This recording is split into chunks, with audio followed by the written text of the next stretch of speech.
Alright, welcome back everybody to history. Today we're going to be talking about ancient Sumeria, the big boys of the Mesopotamian world, who inhabited southern Mesopotamia for a very long time.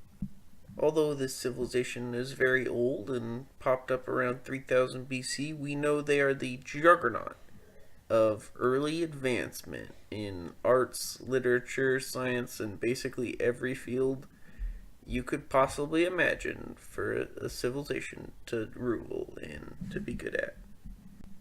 One of their great advancements we've found is called cuneiform. That's the written language they used, and unlike the Egyptian and Indus Valley languages that were written at the time, this one was phonographic, which means it was based on the sounds that letters made instead of the shapes that they were to represent things.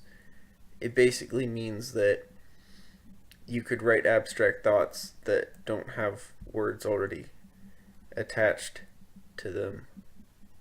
You could make new words.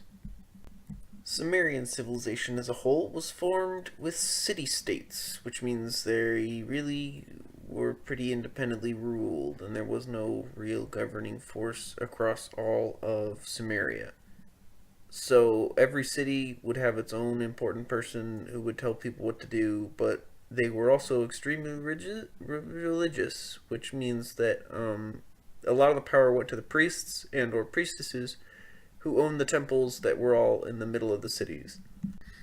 Now, religion did for Sumeria a variety of things. First off, they had a bunch of temples for each city state in the middle of the city state that took up acres of land. And so every city state had one of these, and they all were dedicated to a certain god that was told to rule over that city state.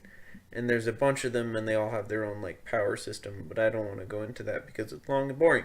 Um, but everyone would bring all their resources to the temple that they harvested, and then the priests and priestesses would take of it what they wanted, and then give the rest to everybody else. Which means, you guessed it, ancient Sumeria was a bunch of commies. So the last major component of ancient Sumeria, I know it's crazy, we're already at the end, but that's why I chose ancient civilizations, because there's really not a lot we know about them. Anyways, so, was that they traded a lot with each other. They kept in contact with all the other city-states through the Tigris and Euphrates River, which they were basically all based around.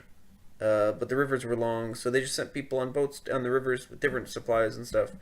And they all wrote in cuneiform so they could keep track of all the trading. And it was just a big buddy party for all the city-states, and they all kept the name of Sumeria instead of becoming their own little cults.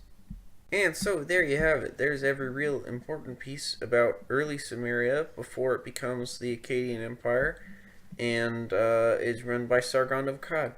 So maybe I'll do that one later or next, or I don't know. There's probably a lot of other people to talk about. Anyway, y'all have a wonderful, bright day. I'll see you later. Bye.